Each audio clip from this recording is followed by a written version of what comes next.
Hello and welcome to Dingoes Ate My Podcast. I'm Paul, And I'm Dave. and this week we're discussing the episode Reprise. This episode originally aired on February 20th, 2001, attracting approximately 4.45 million viewers. Now, okay, so for video games this week, we don't have a whole lot. In fact, we've got one, and it's a game we've already sort of talked about. So on the Game Boy Color version of Scooby-Doo Classic Creep Capers was released on the 20th, and that's really the only notable release between now and the next episode. Yeah. Is it at least notable in the cases of you had the chance to play it and it has the same nostalgic memories? I've never played the Game Boy Color version. Mm. Yeah. Yeah. I might have to see if it got better reviews than the N64 version, I'll be fair. I might have to see That's if I kind can of find a copy. questionable. What were people thinking? Well, like Game Rankings gave the Game Boy Color version 71%, and the N64 they had just under 60%. Uh, So, I mean, what do you know? Man, I do not even know anymore. Alrighty, now for number one movie in America this week. Any guesses? Hmm. This one in February. Hmm. Nothing immediately comes to mind in that year. This is a big summer, but we're not into the summer yet. Yeah, not until then, but uh, yeah, not too sure. There's nothing that's coming to mind that's jogging my memory around this time.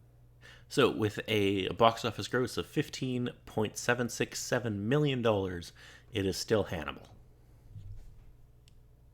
Yeah, it's somewhat understandable, despite not seeing the movie.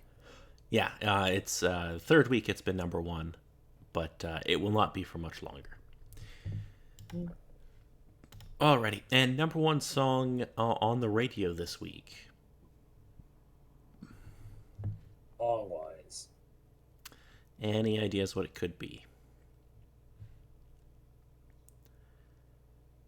Yeah, I got nothing aside from the one that was from last week. It is not the same song. That was a one week hit. It is a song called "Stutter" by Joe featuring Mystical. And don't ask me what any of that means because I don't know. I can vaguely recall it, I believe, but I could have it confused with about 372 other songs that have stutter in the lyrics. Apparently, it's an R&B song. I don't know. I don't know anything about it, Meh. and I don't claim to. Alrighty, so let us get into the episode. Okay. So, we start off with Angel preventing a ritual sacrifice from being performed by two Wolfram and Hart employees who are nervous about something called the Review. Meanwhile, at Angel Investigations, the team has successfully removed the third eye from the back of Stephanie Sharp's head. However, her mother Francine refuses to pay the bill as she believes it is impossible for a third eye to grow out of the back of the skull, despite the fact that it was she who approached them with the problem. She and her daughter leave, having successfully stiffed the gang for payment, and an exasperated Gunn leaves. Angel goes to Kate for information about the review, but Kate, under investigation due to her involvement with odd cases, bitterly refuses, showing him crime scene photos from Holland Manor's wine cellar illustrating his involvement in the slaughter. Lindsay finds Darla waiting for him at home, and she weakly tells him that Drusilla is not returning to L.A. He gives her a container of human blood. While he is in the shower, she stops, feigning weakness, and searches his briefcase. Angel turns to Lorne, who is having a busy night at the club, as it is full of Wolfram and Hart lawyers wanting to have their destinies read. Lorne tells Angel that a Wolfram and Hart senior partner, manifesting in the form of a lower demon, is coming to Earth for the historically deadly review, and that the sacrifices and rituals are simply the lawyers trying to get brownie points with the senior partners before he shows up. Lauren also tells Angel that anything that can manifest itself on Earth can be killed, and that something called the Band of Blacknell is important. Angel goes to leave, but Lauren stops him and reminds him that virtually every lawyer in the club really wants to see him dead. At the hotel, Angel attempts to look up the Band of Blackmail, but has little references to use as Wesley took all the research material with him. Angel goes to the new office of his former employees, uninvited and unwelcome, barely acknowledges his former friends, and helps himself to a book. Cordelia refuses to let him take it and grabs it off him, but Angel grows cold and it is clear that he is willing to use force to get the book back. Wesley rises out of his wheelchair and tells Cordelia to let Angel have the book so that he can remove himself from the premises.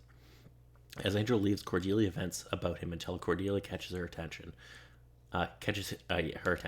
Stitches from his healing gunshot wound have torn in the confrontation.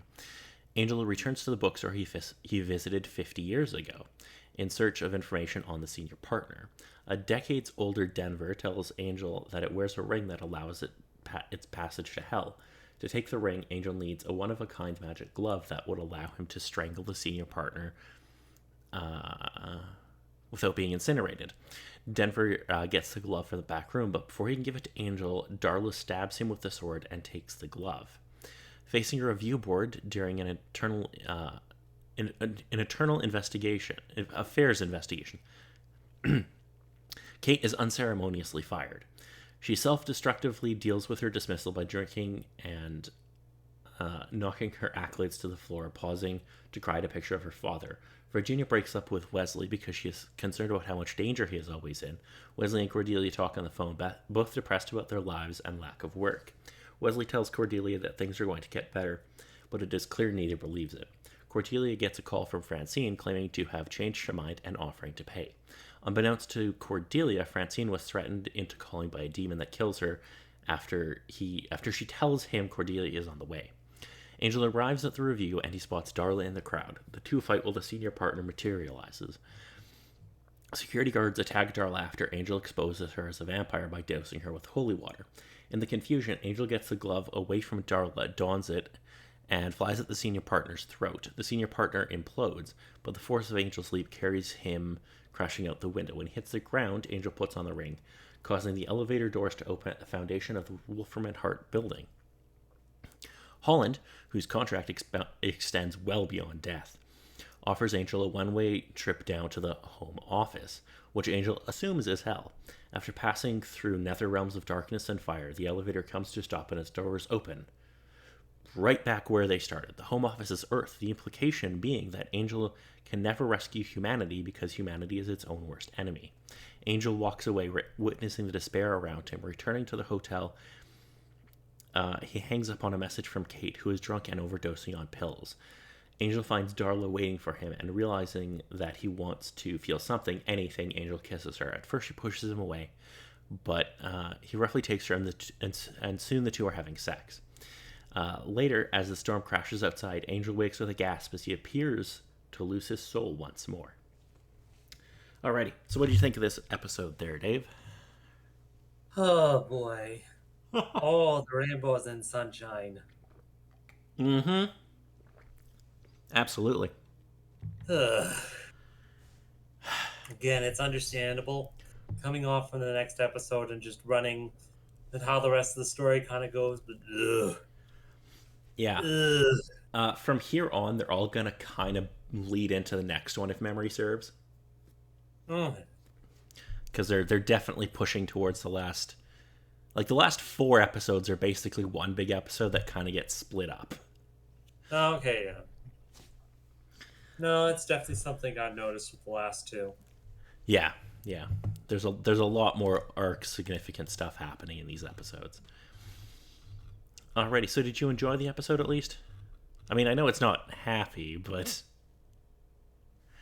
On whole, with all the particular stuff that kind of happened and went on, it was definitely interesting, especially with the couple of angles that there seemed to be taking. Like the Hunter crew that got stiffed by the customer being like, a third eye doesn't exist. You guys are just running a crazy scam. Just, lady, there was the third eye on your daughter. What are you doing? Yeah. So there is kind of a weird thing in this episode where Kate is talking about how somehow See, if you remember in the previous episode with the zombie cops, there was that one Yes. captain who was running like the precinct where he was raising the zombies. Apparently, Yes, yes. he somehow found out that Kate and Angel were working together, although he would have no way of knowing this. No, that's true. It's the case that he Angel was the one that interacted with him, but there wasn't any sort of thing that seemed to be a connection. Like at the very most, there could have been a little bit of talk between other officers and whatnot, saying, "Oh, Kate's kind of been working with the weird and more occult sort of cases that have been coming up." Yeah, I just feel like an internal affairs department would kind of be like, well, that's not really evidence. But Mm. apparently they're like, yeah, no, that's fair enough. There's a reference in this episode also. Lauren mentions a film critic by the name of Rex Reed. Now, I don't expect you to know who Rex Reed is, Yeah, no. other than he's a film critic and he he's been a film critic for like a long freaking time. Um, Lauren mentioned some rather unflattering things about him, and it might have something to do with Rex Reed having reviewed a movie called Cruel Intentions. I don't know if you're familiar with this film. No, I know No. of, no. Okay. So it was a movie that Sarah Michelle Gellar was in, and he was particularly vicious about it.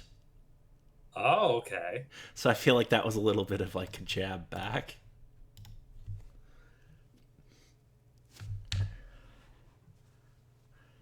That kind of makes sense.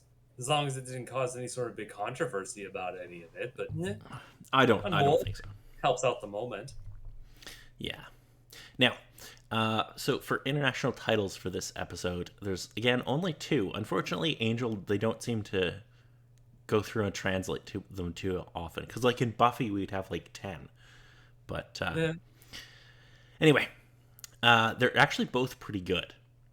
Mm. So in German, it translates as the source of evil, Ooh, and in that's definitely fun. it's pretty good. And in French, it's the big review.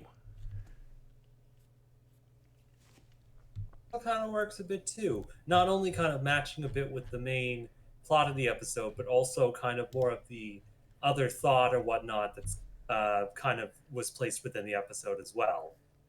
Yeah, yeah, it's I quite enjoy it. It's a good episode, albeit not necessarily a fun one. Okay, It's kind of the case of it's getting to the end of things and it's coming to the big climax and revelation of the whole storyline that they've kind of been building up. the funny thing is, from memory, and I haven't watched the finale for this season in a while. I remember it being not like it's dark, but not that dark. If that makes sense. Like this feels a lot darker than how I remember the end of the season being. I feel like that Okay. from memory that felt a lot more like, hey, we're going on an adventure, not oh my god, everything's about to die. Okay. Anyway, so if there's nothing else about this episode, next week we'll be discussing the episode Epiphany. Okay, so we're going to have some fallout from Angel and Darla's night together.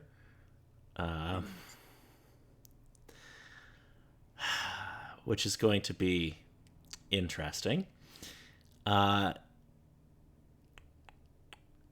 Angel realizes he needs to regain the trust of Wesley, Cordelia, and Gunn, who have been taken hostage by a revenge-seeking tribe of Skillosh demons.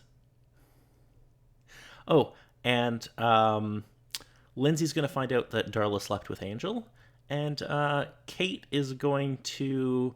Well, Angel's going to find her and save her from her suicide attempt, and then, even though he does it in a really terrible way, and she's going to see some new light, let's say. Anyway, that will be next week. You have anything else to add, Dave?